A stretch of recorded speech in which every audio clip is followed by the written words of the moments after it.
blackouts are coming to California. Okay, you ready? You sure, right? Yes. And after this past year, Wait. Oh, no. it's the last thing we need. Let's do this. All right. Oh, no, they're falling. We have the power to end blackouts. Save energy and get paid with Ohm Connect. Sign up today at ncablackouts.com, and for a limited time, get a free smart thermostat. NBC4 News at 11 a.m. starts with breaking news. And we do begin with breaking news. COVID-19 booster shots could be going in the arms of some Americans as soon as today. Right now, the CDC is meeting to consider just that. Good morning, everyone. I'm Kathy Vara in for Michael Brownlee. Now, all of this is to help those most at risk of infection from the highly contagious Delta variant. NBC4's Tony Ginyard has been monitoring that meeting. A vote was just taken. She is live in Eagle Rock with the very latest. Tony?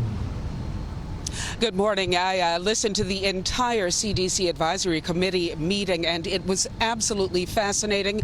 And just about roughly 12 minutes ago, they voted in favor of an interim recommendation. It follows yesterday's amended emergency use authorization by the FDA for using the Pfizer and Moderna vaccine for an additional vaccine dose, but only for people with moderate to severely compromised immune systems or organ transplant recipients. Now, the CDC's Advisory Committee has weighed in with that unanimous yes vote after taking a number of factors into consideration, including how best to determine who qualifies for the additional dose, and of those who qualify, who should go to the head of the line. But there are also concerns about vaccine equity, questions about how to proceed with people who have received the one and done Johnson & Johnson vaccine, and also concerns that people who get that additional dose might wrongly believe they're 100% protected.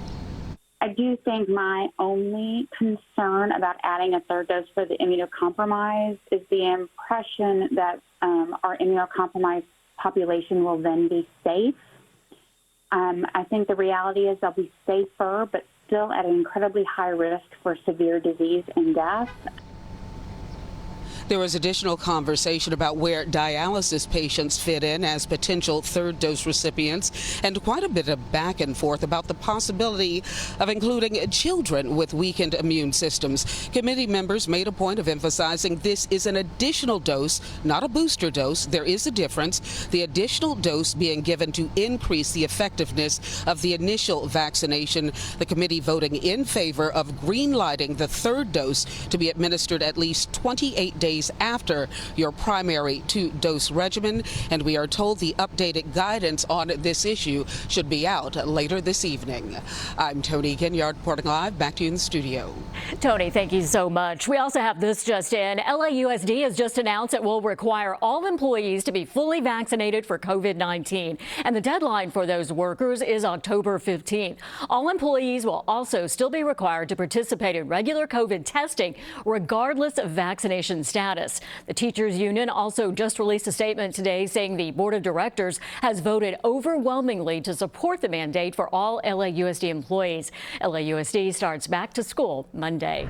And we have some breaking news for you. A huge victory today for those struggling to make rent during the pandemic. A federal judge says she won't block the Biden administration's new eviction moratorium. That was a request from landlords. The judge wrote that the new temporary ban on evictions that the CDC imposed last week is similar to the version she ruled illegal in May. By that, her hand